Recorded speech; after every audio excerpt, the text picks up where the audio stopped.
জিম্বাবুয়ের বিপক্ষে 2 ম্যাচ জিতে আইসিসি থেকে সুখবর পেল বাংলাদেশ, যেখানে ভারতকে টপকে টি-20 র্যাঙ্কিংয়ে সবার শীর্ষে এখন বাংলাদেশ।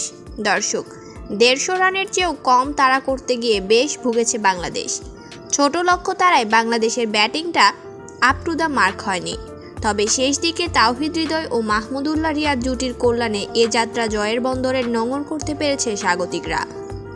রবিবার 5 মে চট্টগ্রামের জহুর আহমেদ চৌধুরী স্টেডিয়ামে টসে হেরে আগে ব্যাট করতে নেমে নির্ধারিত 20 ওভারে 7 উইকেট হারিয়ে 137 রান সংগ্রহ করেন জিম্বাবুয়ে।